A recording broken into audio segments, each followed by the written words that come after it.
The following podcast is a W2M Network original production.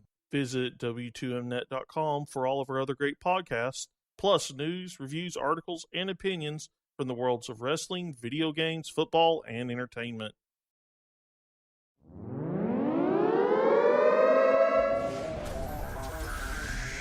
Wrestling to the Max, Monday Night Raw, Review.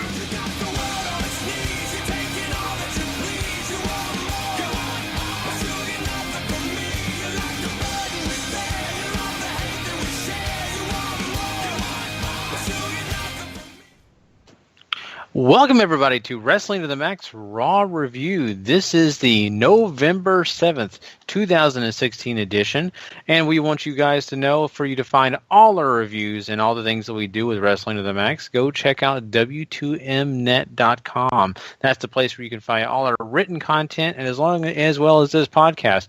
Plus, hey, if you like just listening to podcasts on your device, wherever you find them, just go check out the W2M Network. That's where you go subscribe, and you will get not only all our great shows, but a lot of other great shows under the umbrella of W2M. And it's going to be a really cool, Raw review we're going to have here. So let's go ahead and get started with it. Yeah, this week's Raw was... Hold on as I adjust my volume here. So now that I've done that, this week's WWE content will come to you from the SSE Hydro Center in Glasgow, Scotland. Of course, the SmackDown Live review that we'll do later today, technically, will include that Becky Lynch and Alexa Bliss women's title match that they've been hyping forever. But this was a Raw that was Survivor Series crazy, I'd like to call it, as this was all about hyping these teams up and naming final members on some of these teams. I honestly felt like WWE thinks they're a bigger deal than they actually are, especially when we know who the remaining people are going to be on these teams. It's like you're not really surprising anyone with these choices. I mean, we knew it was going to be Seth Rollins. We knew Sasha Banks was going to be in there. I mean, I didn't really think about Alicia Fox, but if you think hard enough, that also makes sense too. And of course, they had the tag team summit as well with New Day. It's like they were just really doing bait and switches and all this stuff to prolong this, and it was just like, get on with it, honestly. Yeah, I mean, you're right about that, and there's a lot that into this because they were all about Survivor Series, all about talking about these teams, but it was nothing we really didn't see. The writing was on the wall, and so it wasn't like you wasted your time, but it was almost with the fact of you've already kind of read this book, and so you're just kind of like, okay, let's get to the next part. I already know this part. That's kind of the way you felt watching this. Now, I think there were some good parts and maybe a few funny and comical things here and there, but when it comes to content-wise, you've already read this book. The Survivor Series tag team matches really seem to be built around the same purpose, and on the Raw side and on the SmackDown side, there's everybody on the team is feuding, and from reading and watching everything that I did before the show started here on Raw, it's all very samey. Like it had to make the show feel like you were just watching the same thing over and over and over. Oh, and it was like every top of the hour. It was, hey, it's time to do the Survivor Series thing again. Oh, wow. That's awful. And for the women, like, why not have Emma re-debut here? I know Alicia Fox technically had that thing with Nia for a little while, but that's been done. I mean, why not just have Emelina debut here? Yeah, that's a good question. It really, really is. And, I get it. You want Alicia Fox to do something, but this doesn't have to be the time. You're right, Sean. You could have had Emma come in and be a part of this, and it's something that would have been hype. People in Scotland would have really loved it. But, I guess maybe they just kind of feel like they're kind of saving her for another time, and then, of course, just kind of putting us together, this team that has some storylines already set in place. Maybe, we're going to lean on even the smallest of feuds along with the biggest of feuds in this one matchup. So, I don't know. It's understandable to a point, but then to another point, it's kind of like, man, we really could have used some surprises, some things that we didn't already see coming. And I do want to mention about that women's segment tonight. Sean, I was thinking about you the entire time because I know how much you hate when the crowd takes over a segment, and they certainly did that. Singing, that Bailey, would you be my girl? And of course, Sasha got some love too, and it went on we and want on Sasha and on. chance when Sasha's in the ring already. Good job, Yeah. Glasgow. Good job. The thing is, I don't mind it so much. I didn't mind it for a little while, but it just became obnoxious. And then it's like, why do we keep having Charlotte be the one that anchors these segments when you know that the crowd gets to her? She is still not able to just ignore them. Look, I'm not going to be the first one to say that a loud, boisterous crowd is not going to get to me either. But I'm saying, like, this is about the 4th or 5th time now that Charlotte does not get how to just keep going and ignore them.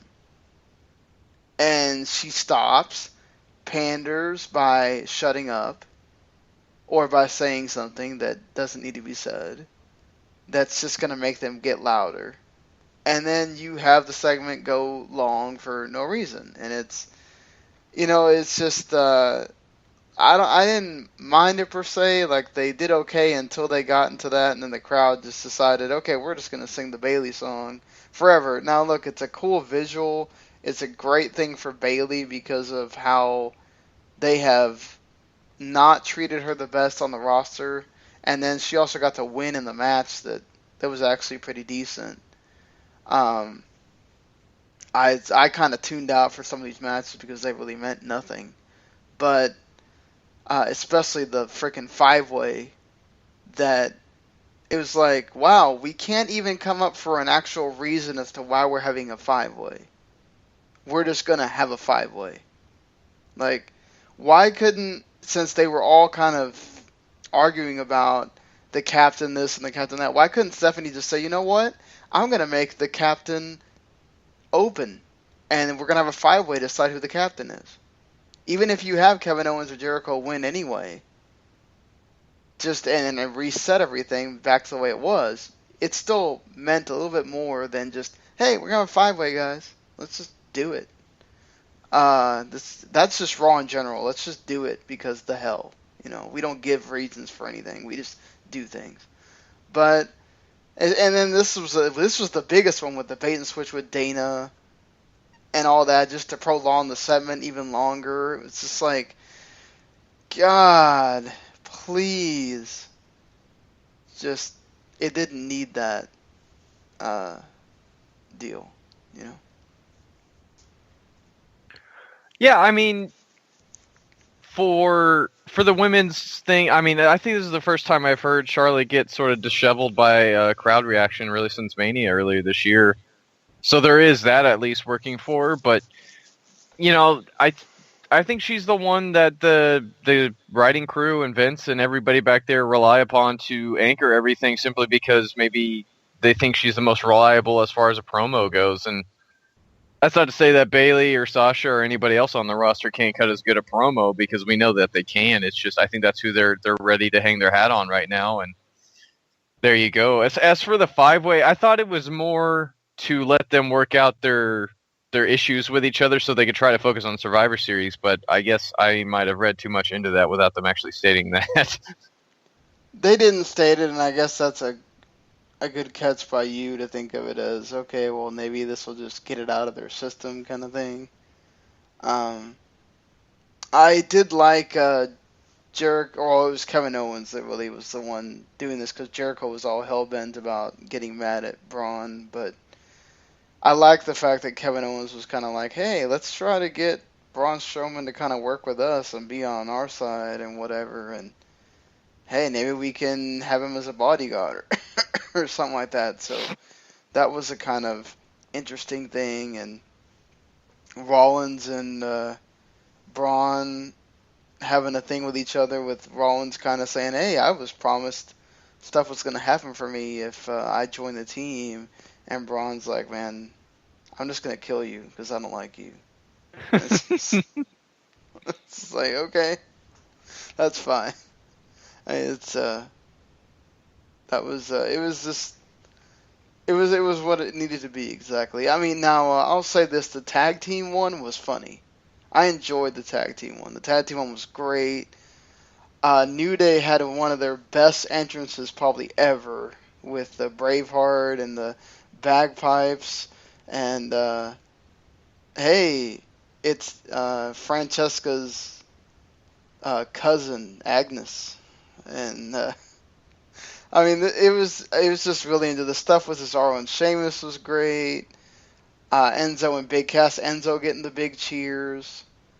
You know, it was just a really enjoyable segment. The match was what it was, but this segment was really just so much fun, and of course the crowd loved it. So that's what matters. The crowd was really into it, and New Day doing the whole Braveheart thing, and or Big E doing it, and just the crowd ate it up. Man, just that's what you want. That's what you want out of your crowd, to just enjoy what you're doing, and that's a plus.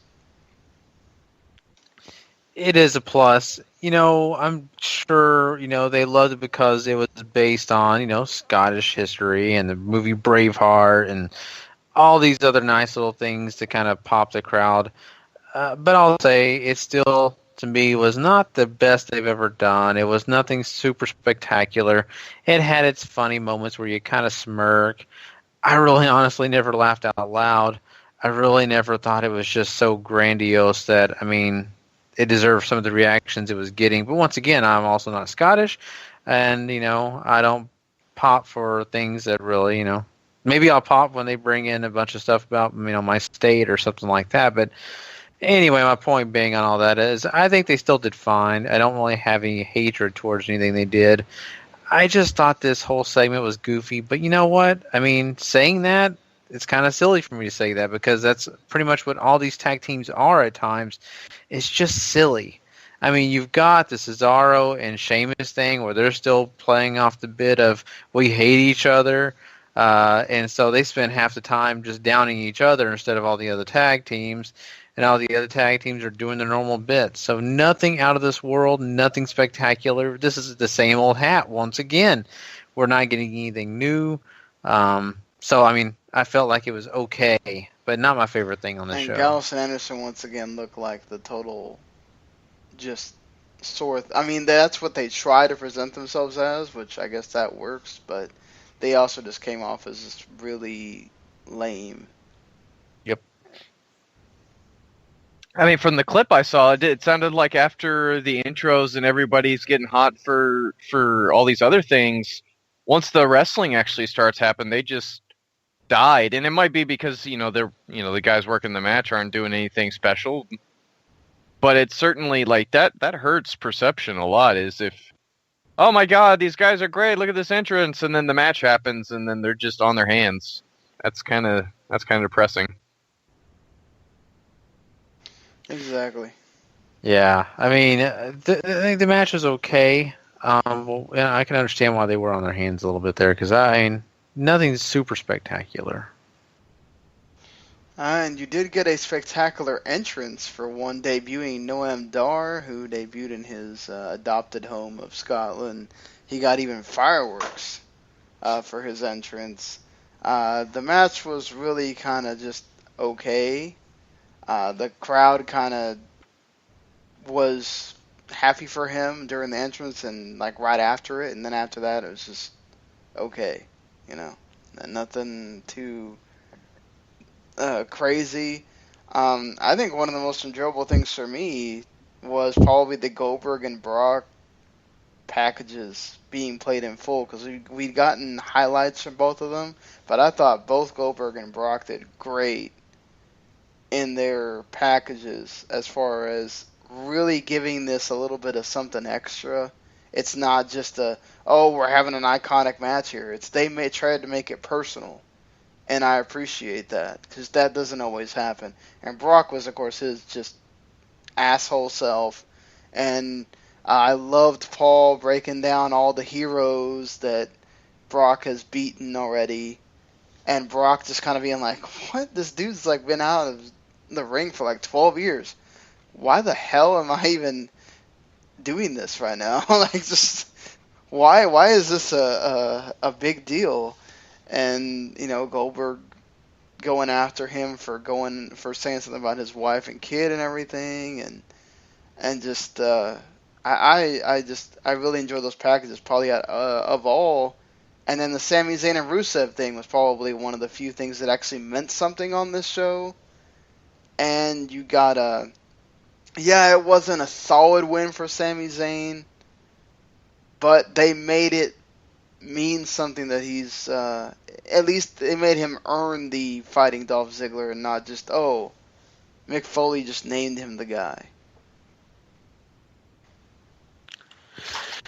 Yeah, and Mick Foley naming him the guy, makes sense because he's a fan favorite. But this is kind of nice that they actually do have it bout here. You kind of see where, the GM and, I forget what you call Stephanie's role, whatever she is. Commissioner. Thank you. The commissioner both have their little ideas. It's kind of like the way it works in sports. You'll have a head coach and a GM butt heads because they think a certain player is better than the other. So I like that they played off that with this, and they actually gave you something in the, on Monday Night Raw that you actually thought could actually be different. I could totally see Rusev facing off against Dolph Ziggler. It makes sense. Sami Zayn's a more exciting situation. He's a guy that's going to get in there and be as athletic as Dolph Ziggler. So that's something that really makes you just, get excited about Survivor Series. So saying all that, I really enjoyed that part. That made a lot of sense to me, and I felt pretty comfortable with that.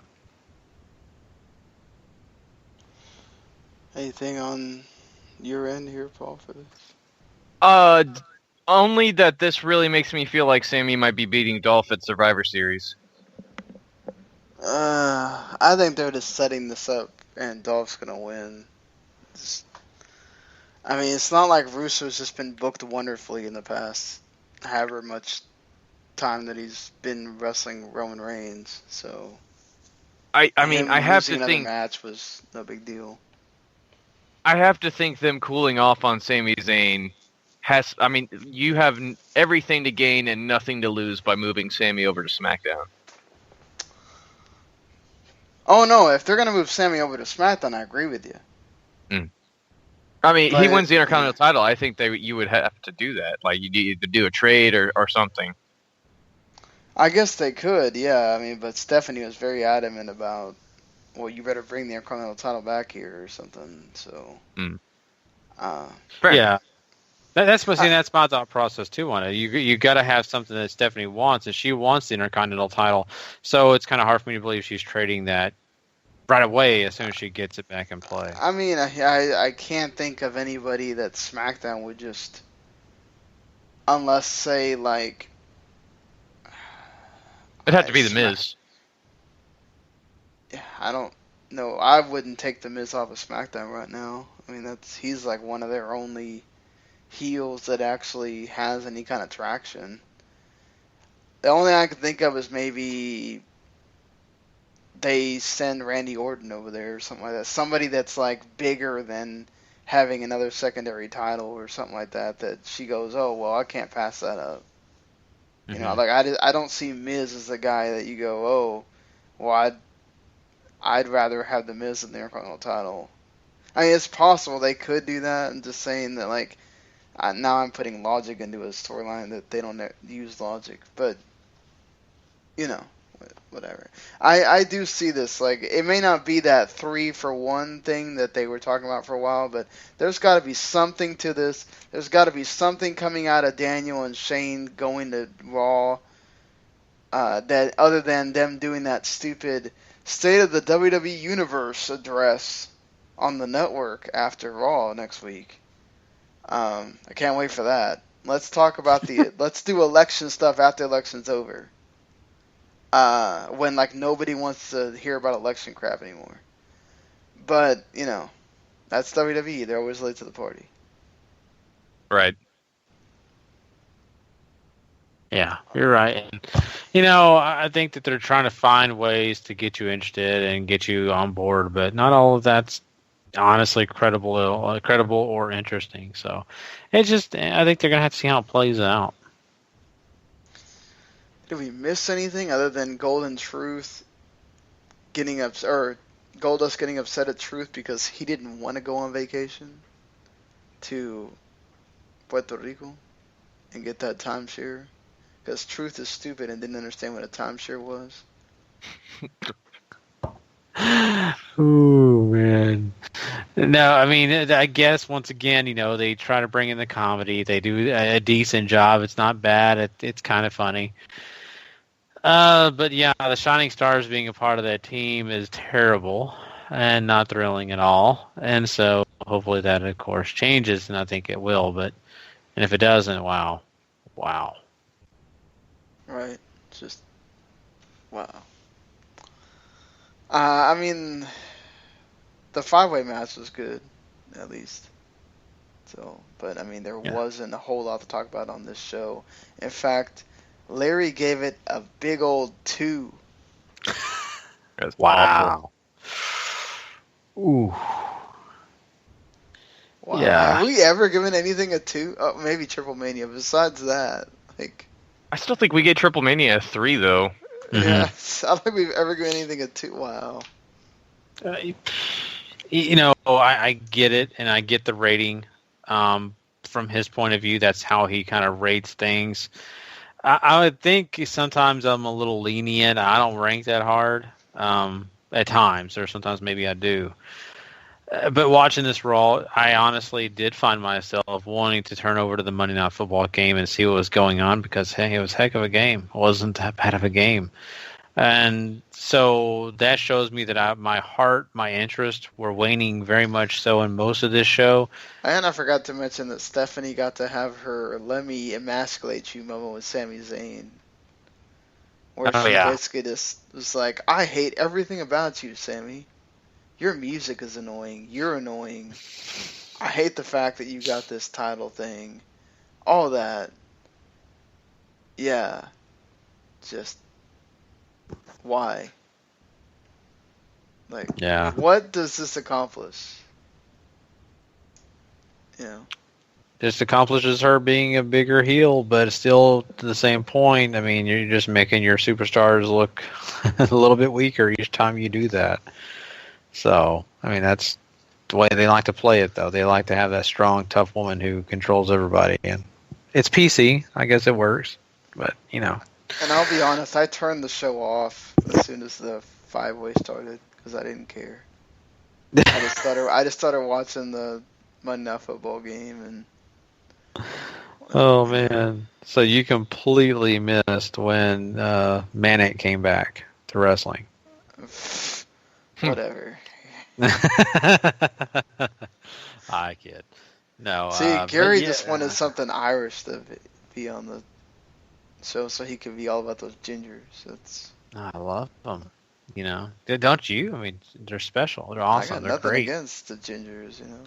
I just sounded like you kind of were putting them down a little bit. I was making sure you. There's some great people that are gingers. As long as it's not Doctor Who, we're good. Yeah. Well, we got lots of ginger love here in Dallas with Jason Garrett. So, yeah. But anyway, this rating. Let's figure out what we want to give it. And for me, I'm gonna, like I said, I just had so little interest in most of this show. It was not that funny. A lot of the things they were trying to do really didn't get over for me. I'm gonna give it a 5. It was even below, kind of just below average. It was just kind of there.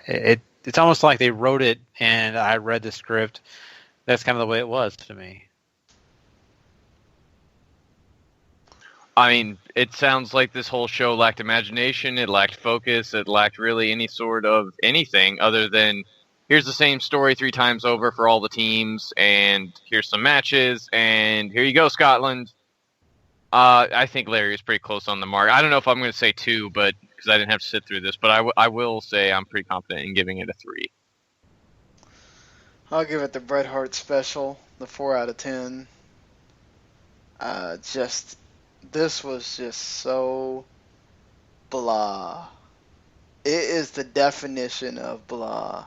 Like, there was really very small things to sort of be interested in. The New Day segment with the tag teams, Bayley getting cheered out of the building, getting to see Noam Dar was kind of cool, but the match didn't matter. Of course, as you know, 95% of cruiserweight matches don't matter. They did pimp the 205 Live thing on Raw, so that's good. And Rich Swann did get to have his second victory against Brian Kendrick, and they played up the fact that it should get him a title match. So that's something. You just need more of that to at least sort of make what you're doing with the cruiserweights matter. But I don't know. This was just not it just felt very hokey. Like, why are you... I get you're trying to make Survivor Series seem important, but when you know what these teams are going to be made, who's making up these teams, there is no point of just dragging it on and on and on. It's like they didn't have any kind of thought process of, what do we do besides this? Oh, we don't have a plan besides this, so we got to make sure we drag it out as far as we can. I mean, I feel like that's being too nice on the show. It sounds like uninspired dog shit. That's all it sounds like. Wow. Which may actually be more interesting to watch at times. Maybe. So what's the difference between dog shit and uninspired dog shit? I mean, you've all seen dogs poop, right? I mean, sometimes they have some really interesting designs that come out of them. Not this. Yeah. It's just a flat turd. Oh boy, I like that. Well, I can't believe we just got an explanation. It's great. Oh man. Beautiful. See, this is why you have to listen to the end of the reviews. Exactly. So, well, that'll conclude Raw for us tonight. Some interesting conversation here when it was really not an interesting show at all. But there you go. Hopefully, tomorrow's SmackDown Live review will be way more interesting and a show that people are actually going to be talking about once it's over. So watch out for that on Tuesday night, right after the show. And we'll be doing that. And of course, it'll be giving you some kind of breaks away from the election and everything that's going on. So, hey, there you go. Take a break from it. Watch that, listen to us. So, also, don't forget, we'll be doing tonight. We'll also be getting into our first episode, part of our episode. This is episode, I believe, 220. I think I'm already blanking on what episode we're on. 220. Thank you. That'll be part 1. We're doing that tonight. We'll be talking Ring of Honor TV, plus a lot of wrestling news. Those are a few things that are going to be interesting to get into. Plus, also this Thursday night live, and of course Friday on the download for you. We'll be doing part 2 of that show, which will include NXT, TNA Impact Wrestling, and of course Lucha Underground with a lot of other news and great stuff in context of wrestling. So, besides that, just let you guys know, once again, go check out the W2M Network. That's where you go subscribe to go get all the great content that you heard tonight, and of course what you'll hear when you go check out the other shows. Plus, W2Mnet.com. Go there, read lots of great content you don't want to miss. Trust me. Besides that, guys, we are out of here until next time. If you're not living life to the max. Not living life at all. You know it. Peace. Later.